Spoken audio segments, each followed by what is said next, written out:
Hey, what's up, everybody? Today we're gonna be doing a review of Prototype Issue 2. The cover there, it's Malibu Comics. Click on the icon. I'm gonna put it up on the screen for if you wanna go back to see the review of Issue 1 in case you didn't catch that. This is written by Strazenskie and Tom Mason, and the artwork is by David Ammerman. This came out in September of 1993. Now, when we last left off on the last issue, Prototype, aka Jimmy Ruiz, he had just gotten the job as a new prototype. He got the armor kind of much like a Iron Man armor. It was handed to him and they said, "You're gonna be the new prototype. You're just here. You're not a real hero. You're just a spokesperson for this company. So we could kind of just show off the technology we sell. So people see it. He tries it out and they see how it works, and maybe the military wants to buy it or whoever their investors are."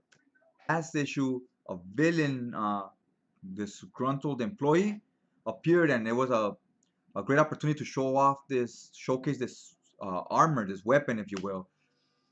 And it turned out this kid, he's inexperienced, he's a teenager. He killed the villain, but we knew he was getting his ass handed to him. He was losing that fight. He had no experience using the uniform. He didn't know how to use it. Someone came in and helped him, saved the day, and killed this villain. But now the press thinks it's him. So they're like, did he go too far? Did he need to kill him? He wanted to become judge and jury right on the street, you know?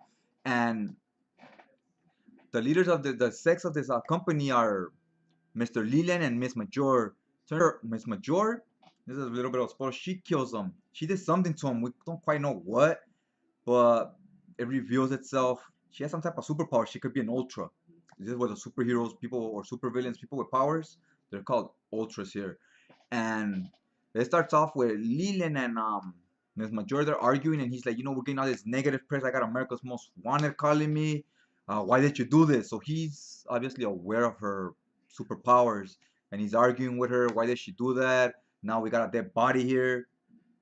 So the main story here on issue 2 is Bob Campbell. He was the former prototype, the guy that used to use the old model suit. This touches on him. I like what they do with him here. You have this ultra named Caitlin. She's hired to kill him. A good-looking girl. He's checking her out at a bar, and she's pretending to be interested in him, so that when she gets to be alone with him, she could just do what she was paid to do, just wipe him out. And it doesn't go according to plan. They have this awesome fight scene, and the issue kind of ends there, but it didn't really answer a lot of the questions. Like, you're sure that Jimmy Ruiz is kind of like, well, I just did this. I'm getting blamed for this murder. Like, am I gonna go to jail or what's gonna happen? Hope they touch a little more on that, or maybe in the following issues it will.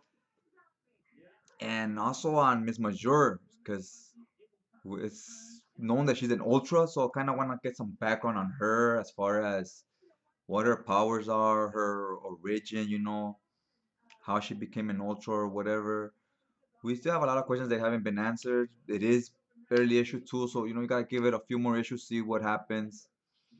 All in all, this was more of a action heavy issue more than story. And what happened to this guy that got killed? They never brought him back up, never talked about him. How did he mutate?